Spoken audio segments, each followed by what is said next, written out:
Mais uma vez, e agradecer a sua presença, Alex Almeida, e hoje vou apresentá-lo como participante da Comissão de Direito Digital e Compliance. Bonito nome. Bonito. Mas o telespectador quer saber o que é compliance da OAB de São Paulo. De uma forma simples, né?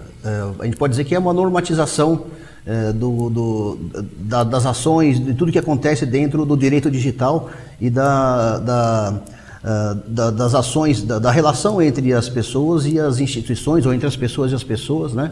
Isso sempre tem uma forma de interação e tem que ter uma normatização, tem que ter uma forma de você entender quais são as regras que estão propostas, né? Uma das funções da comissão é debater e ser propositivo com relação a essa normatização e a sugestão de normatização.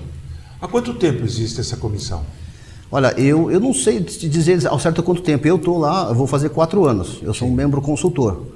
Tá? Então, a maior parte é formada por advogados e os advogados precisam de membros consultores para que eles possam, na hora da questão técnica, a gente ser consultado e responder algumas questões que fogem um pouco da alçada do direito.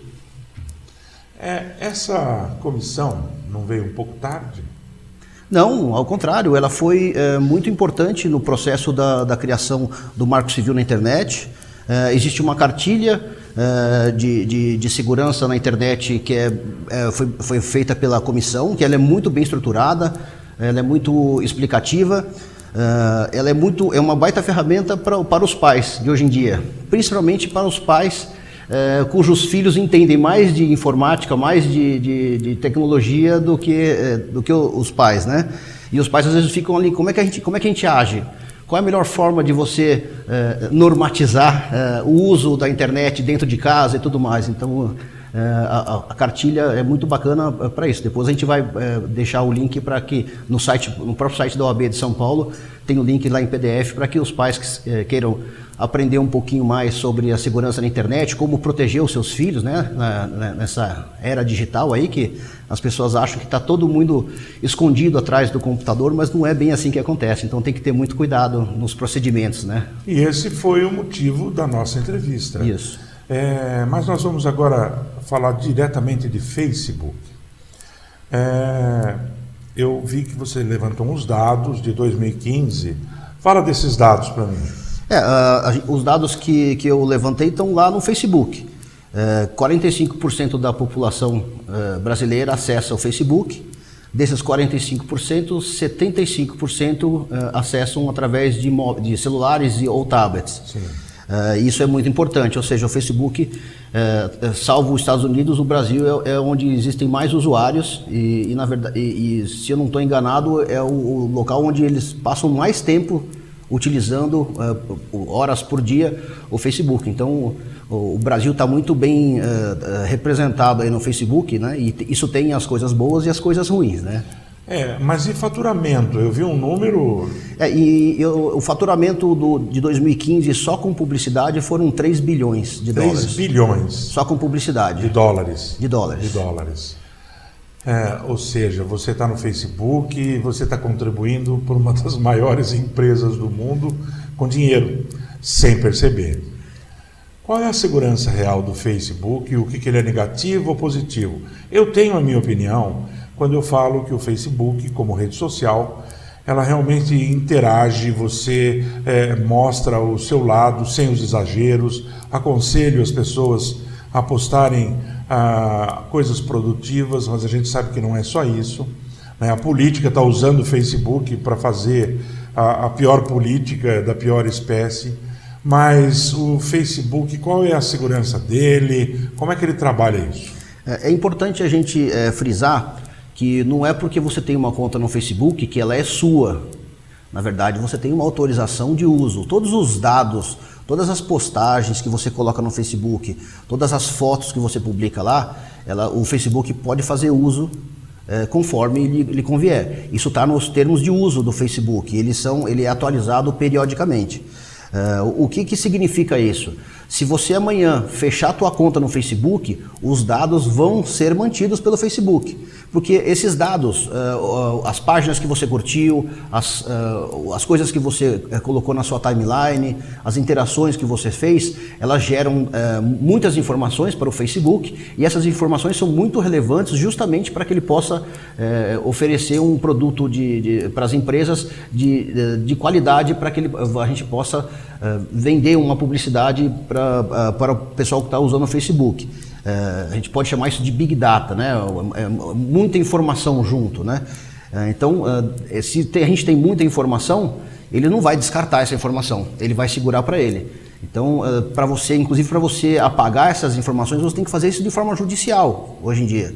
Você tem que entrar com um advogado e solicitar para que o Facebook apague aquelas informações, mas como tem um termo de uso, isso vai gerar uma discussão. Então, isso é Facebook, Twitter, as pessoas não costumam ler os termos de uso do Snapchat, do Facebook e tudo mais. E isso acaba podendo gerar um problema. Amanhã a pessoa acha que tem um direito e não tem, porque ela aceitou aquele termo, né? E tudo isso é muito discutível em termos de direito, eu não sou especialista, mas isso gera uma boa discussão. Então, o que eu posso dizer? A segurança, ela segurança em tese.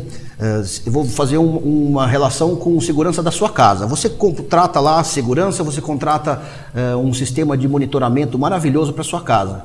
Mas se você chegar numa cidade grande como São Paulo, ficar 11 horas, meia-noite na frente de casa conversando, vai chegar, provavelmente alguém ali, a possibilidade de chegar alguém te colocar uma arma, te apontar uma arma e entrar com você como um refém é muito grande. Então o procedimento, não adianta você ter um monte de segurança, senhas fortes, se você faz procedimentos que vão te colocar em risco. Então você está conversando na porta da rua, na frente da sua casa, às 11 horas da noite em São Paulo, é um risco. Então você está assumindo isso. E se você entrar, ele vai falar, desliga o alarme, vai desligar o alarme. Se tiver segurança, ele vai se render porque você está com uma arma apontada. E no meio digital é a mesma coisa. Os procedimentos são muito importantes.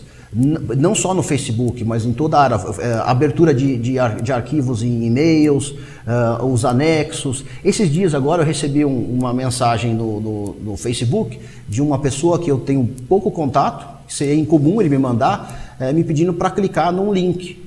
E óbvio, eu percebi que aquilo era ele foi infectado, alguém conseguiu de alguma forma invadir a conta dele, e mandar essa mensagem para os contatos dele. Esses são os famosos phishings, né?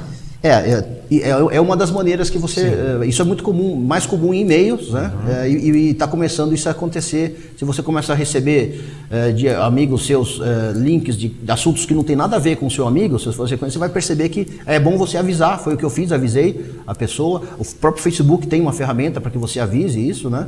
Então, provavelmente, em algum momento, não quer dizer que o Facebook seja inseguro em si, mas em algum momento ele efetuou algum procedimento, acessou algum site, baixou algum programa na máquina dele que houve a infecção, né? O outro problema também é você usar o Facebook num lugar público, numa lan house, lan house ou numa rede de Wi-Fi aberta. Isso é uma discussão boa. Porque as redes de Wi-Fi abertas, elas são um risco, na verdade, né? Elas são um risco para as pessoas, porque você não tem controle do que está sendo trafegado naquela rede. É uma rede, como uma rede de computador. Então é importante que a gente conheça as redes que a gente está se conectando também. Muito bem. Há mais ou menos uns 35, 40 dias foi lançado um jogo que virou febre, chamado Pokémon Go. Pokémon Go. Pokémon Go. E a febre invadiu a criançada, não só a criançada, e eu olhei com muito carinho para esse jogo, porque, como professor de geografia, eu observei nos celulares de alguns alunos o caminho traçado, a localização, e entre pontos históricos, e me encantou por esse fator. Me encantou também que eu vi muitos pais saindo com os filhos para caçar Pokémon. Vi também pessoas conversando a respeito, E também todos os lados negativos, eu sempre pensei no lado positivo. De repente, a luz vermelha acendeu no meu cérebro. E aí eu observei que ele estava te localizando e dando todas as coordenadas. Fala a respeito. Isso é uma verdade, não só a localização, mas como a câmera. A sua câmera fica à disposição, porque a câmera faz parte do jogo, né? Então ele precisa ter acesso à câmera para poder mostrar o Pokémon.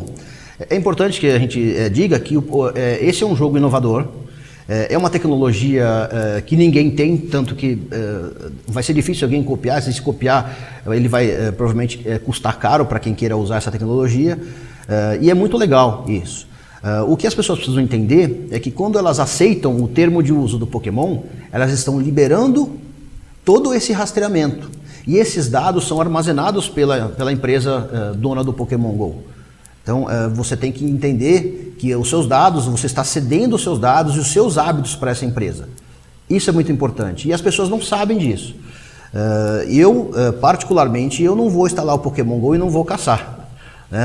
Eu tenho 3 filhos, a mais velha está alucinada,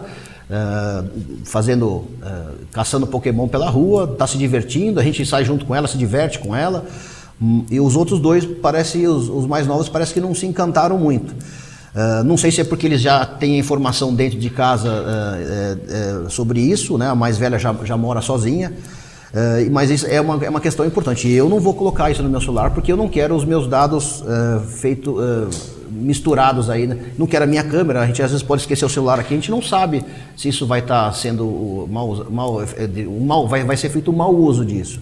O problema da segurança, dessas coisas modernas, vamos dizer, de Facebook, de internet, não é você compartilhar os dados, eu acho. É a ética em como vai ser compartilhado. Não tem nada que me garanta que os meus dados não vão ser colocados à disposição de alguém que eu não queira, que não seja, por exemplo, a empresa do Pokémon. Olha, Alex, altamente esclarecedor.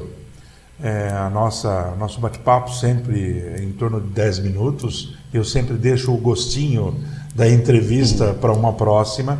E foi por isso que você voltou aqui, porque a sua entrevista foi muito boa e a gente teve uma repercussão muito grande. Eu quero, Alex, te agradecer mais uma vez por se dispor a vir aqui e conversar a respeito de assuntos que são importantes e atuais. Muito obrigado. Eu quero oferecer a você esse Vale Café Colonial na melhor padaria de Bragança Paulista, de altíssima qualidade, e vale a pena você ir lá. E deixo aí os últimos segundos para você se despedir. Eu agradeço mais uma vez, né? Retornar aqui, parece que o pessoal gostou. Se a gente está retornando é porque teve uma repercussão, e estamos à disposição. A gente tem muito assunto aí para conversar sempre que precisar, e vamos seguir em frente. Só muito cuidado, leiam os termos de uso. Quando for instalar um programa, presta atenção se não está instalando programas grátis, alguma coisa que está sendo instalada junto, e toma cuidado em procedimentos, em arquivos atachados no seu e-mail. E tem que ter muito cuidado com isso, senão você pode ter um prejuízo aí lá na frente, financeiro inclusive. Muito bem. Muito obrigado e até o próximo programa.